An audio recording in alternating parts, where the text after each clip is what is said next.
तो आज की हमारी चर्चा का जो केंद्र है वो एक 350 साल पुरानी हवेली है।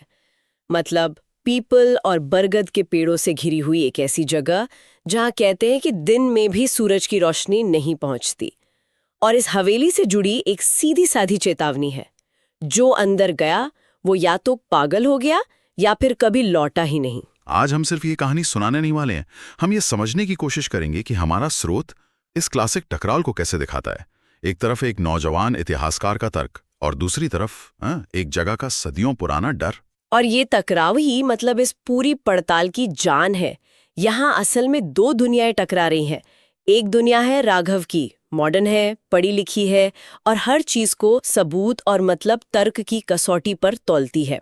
और दूसरी दुनिया उस हवेली की है, वो अपनी यादों में, अपने दर्द में, अपने इतिहास में जी रही है। तो सवाल सिर्फ ये नहीं है कि हवेली में भूत है या नहीं, सवाल ये है कि जब तर्क का सामना एक ऐसे डर से होता है जो पीढ़ियों से चला आ रहा है, तो जीत किसकी होती है। बिल्कुल इसी सवाल से शुरू करते हैं। राघव, जो कि एक इतिहास का छात्र है, वो इन कहानियों को महज एक अंधविश्वास मानता है, उन्हें खारिज कर देता है। उसका एक रात कैमरा और टॉर्च लेकर हवेली में जाने का जो फैसला है, वो सिर्फ बहादुरी नहीं है, मुझे लगता है ये एक तरह का अहंकार भी है। उसे लगता है कि उसका ज्ञान, उसकी मॉडर्न सोच उस जगह के इतिहास से कहीं ज्यादा बड़ी है। बिल्कुल। और हॉरर कहानियों में अक्सर ऐसा किरदार क्यों इस्तेमाल होता है? क्योंकि जब एक ऐसा इंसान जो हर चीज को खारिज करता है वो टूटता है, तो उसका असर बहुत गहरा होता है। स्रोत राघव को एक खाली स्लेट की तरह इस्तेमाल कर रहा है।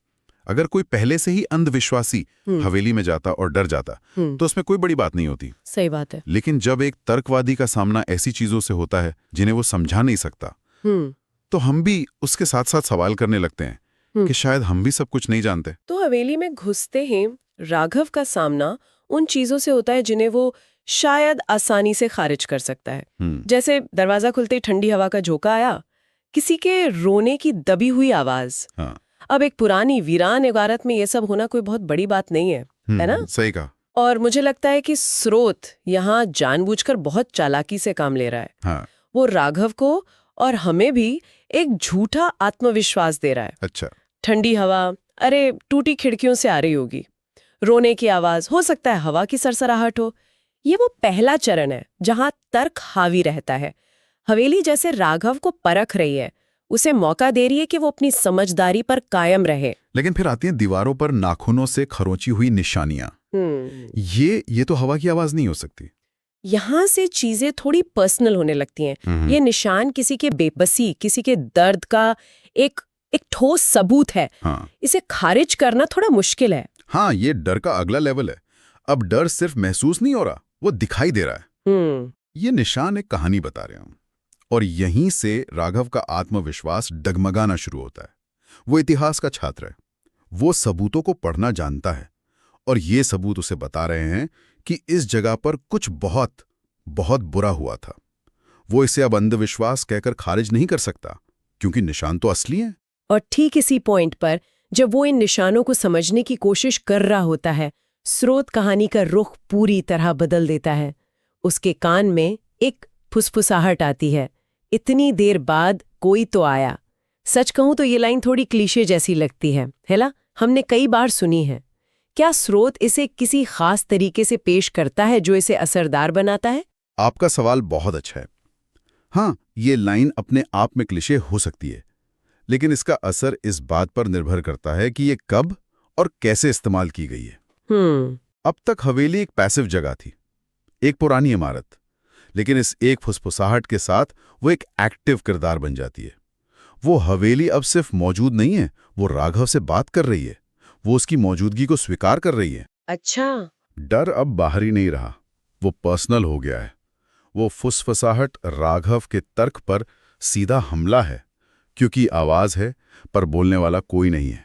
अब वो इसे हवा की आवाज कहकर नहीं टाल सकता। सही है। ये वो पल है जहां से राघव का कंट्रोल खत्म होना शुरू हो जाता है। और फिर ऊपर की मंजिल से घुंघरुओं की आवाज आती है, और ये आवाज उसे डराती नहीं बल्कि अपनी तरफ खींचती है। ये एक तरह का निमंत्रण है, और राघव जो सच जानने आया था वो उस जाल में फंसता चला जाता है। और ये बहुत दिलचस्प है। डर हमेशा हमें दूर नहीं भगाता, कभी कभी डर जिज्ञासा को जन्म देता है। हाँ, राघव को पता है कि उसे ऊपर नहीं जाना चाहिए, लेकिन एक इतिहासकार होने के नाते वो रहस्य की तह तक पहुंचे बिना रह भी नहीं सकता। स्रोत यहाँ डर और जिज्ञासा के बीच के महीन धागे का इस्तेमाल कर रहा है। वो घुंघरुओं की आवाज उसे उस सच की तरफ ले जा रही है जिसे वो शायद सह भी ना पाए। और फिर वो उस सच का सामना करता है। एक कमरे में वो उस औरत को देखता है, सफेद साड़ी, आधा जला हुआ चेहरा और पूरी तरह से काली आंखें। चलिए इस इमेज को थोड़ा खोलते हैं। सफेद साड़ी तो भारतीय हॉरर कहानियों का एक क्लासिक प्रतीक है, लेकिन यहाँ जो बात अलग है वो है जला हुआ चेहरा। हाँ, सफेद साड़ी वाली आत्मा का ट्रोप हमारी कहानियों में बहुत आम है, लेकिन यहाँ स्रोत जो दिलचस्प काम करता है वो है उसे जले हुए चेहरे के साथ जोड़ना। यह सिर्फ एक अतृप्त आत्मा नहीं है, ये एक हिंसक अपराध की शिकार है। ये डिटेल हमें सिर्फ डराती नहीं बल्कि उसके लिए एक सहानुभूति भी पैदा करती है। स्रोत उसे सिर्फ एक भूत नहीं बल्कि एक दर्दनाक कहानी का प्रतीक बना रहा है। और वो काली आंखें, उनमें कोई सफेदी नहीं, सिर्फ दो गहरे गड्ढे। इसका क्या मतलब हो सकता है? काली आंखें अमानवीयता का प्रतीक हैं। वो दिखाती हैं कि उस औरत के अंदर से सारी भावनाएं, सारी इंसानियत छीन ली गई है। अब वहां सिर्फ दर्द, गुस्सा और बदला बाकी है। तो स्रोत एक ही किरदार में दो बिल्कुल विपरीत भावनाएं पैदा कर रहा है। अच्छा। जला हुआ चेहरा देखकर हमें उस पर दया आती है और काली आंखें देखकर हमें उससे डर लगता है। हम समझ नहीं पाते कि वो एक पीड़ित है या एक शैतान, और यही कंफ्यूजन डर को और गहरा कर देता है। और फिर वो औरत बोलती है और हवेली का वो राज खोलती है जो शायद गांव की कहानियों में भी नहीं था। वो कहती है, इस हवेली को मेरे खून से बनाया गया था, अब ये मेरी है। एक बहुत शक्तिशाली लाइन है। ये सिर्फ एक धमकी नहीं है। ये धमकी है ही नहीं, ये मालिकाना हक का दावा है। मेरे खून से बनाया गया था। इस एक लाइन में सदियों का अन्याय, बलिदान और पीड़ा छिपी है। इसका मतलब है कि ये हवेली सिर्फ ईंट पत्थर से नहीं बनी, इसकी नींव में किसी की जिंदगी दफन है। सही बात है। तो जब वो कहती है अब ये मेरी है, तो वो कोई भूतिया कब्जा नहीं कर रही, वो अपना हक वापस ले रही है। वो कह रही है कि जिस चीज को बनाने में मेरी जान गई उस पर मेरा ही अधिकार है। इस एक लाइन से वो हवेली एक प्रॉपर्टी से एक कब्रगाह में बदल जाती है। इस खुलासे के ठीक बाद राघव के लिए भागने के सारे रास्ते बंद हो जाते हैं। दरवाजे और खिड़कियां अपने आप बंद हो जाती हैं, दीवारों से खून टपकने लगता है। यहाँ पे मतलब तर्क और विज्ञान की सारी सीमाएं टूट जाती हैं। ये वो पॉइंट है जहां हवेली अपना असली रूप दिखाती है। अब वो सिर्फ डरा नहीं रही, वो राघव को निगल रही है। हाँ, दीवारों से खून टपकना एक बहुत विजुअल इमेज है। ये दिखाता है कि हवेली अब एक बेजान चीज नहीं है, वो एक जिंदा शरीर की तरह है जिसकी नसों में खून बह रहा है, शायद उसी औरत का खून। राघव का तर्क यहां पूरी तरह से हार जाता है, क्योंकि आप भौतिकी के नियमों को तोड़ती हुई किसी चीज से कैसे लड़ सकते हैं। और अंत में राघव गायब हो जाता है। गांव वालों को बाहर सिर्फ उसका कैमरा मिलता है। और ये कैमरा इस कहानी में बहुत अहम भूमिका निभाता है। कैमरा, ये तो विडंबना का शिखर है। राघव कैमरा अपने साथ सच को रिकॉर्ड करने के लिए लाया था। हाँ बिल्कुल। वो दुनिया को ये दिखाना चाहता था कि हवेली में कुछ नहीं है। उसका कैमरा उसके मॉडर्न सोच, उसकी वैज्ञानिकता का प्रतीक था। लेकिन अंत में उसी कैमरे ने एक ऐसे सच को रिकॉर्ड किया जो उसके तर्क से कहीं ज्यादा बड़ा और भयावह था। वो जिस हथियार से अंधविश्वास को मारना चाहता था, वही हथियार अंधविश्वास का सबसे बड़ा सबूत बन गया। और कैमरे की आखिरी तस्वीर जिसमें राघव खड़ा है और उसके ठीक पीछे वो औरत मुस्कुरा रही है। स्रोत में उसकी मुस्कान को जीत की मुस्कान बताया गया है। हाँ, क्योंकि ये सिर्फ एक डरावनी तस्वीर नहीं है, ये एक ऐलान है। उस औरत की मुस्कान कह रही है, तुम आए थे मेरे सच को झुटलाने, लेकिन अब तुम खुद मेरे सच का हिस्सा हो।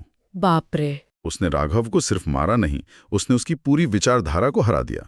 राघव अब सबूत खोजने वाला नहीं रहा, वो खुद सबूत बन गया था। जो हमें कहानी के सबसे परेशान करने वाले हिस्से पर लाता है।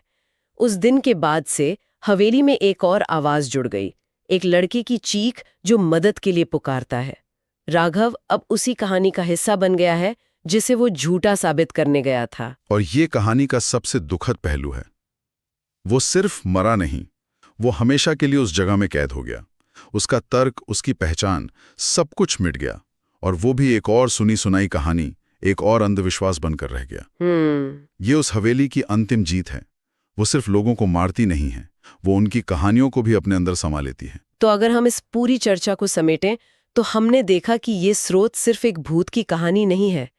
ये तर्क और परंपरा, आधुनिकता और इतिहास के बीच की एक जंग है, और इस कहानी में इतिहास जीतता है। बिल्कुल, ये कहानी इस बारे में है कि कैसे कुछ जगह अपने इतिहास के बोझ को ढोती हैं, और जब हम उस इतिहास को समझे बिना सिर्फ अपने मॉडर्न तर्क के घमंड के साथ वहां जाते हैं, तो हम उस जगह को नहीं समझते, बल्कि खुद उसका हिस्सा बन जाते हैं। हाँ, राघव का कैमरा उसकी हार का गवाह बन गया। वो औरत सिर्फ एक भूत नहीं है, वो उस जगह की मेमोरी है, उसकी याददाश्त है, जो किसी भी तरह के तर्क को मानने से इनकार करती है। और ये हमें एक दिलचस्प सवाल पर छोड़ जाता है।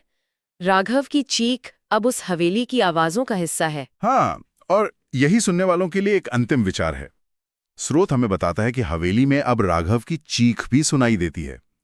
तो ये सोचने वाली बात है, क्या ऐसी जगहों से जुड़ी कहानियां सिर्फ कोरी कल्पना होती हैं जिन्हें लोग डर से रंग देते हैं, या फिर ये जगह असल में एक तरह का आर्काइव होती हैं, एक संग्रहालय जहां हर आने वाले की कहानी, उसका दर्द, उसकी चीख हमेशा के लिए दर्ज हो जाती है।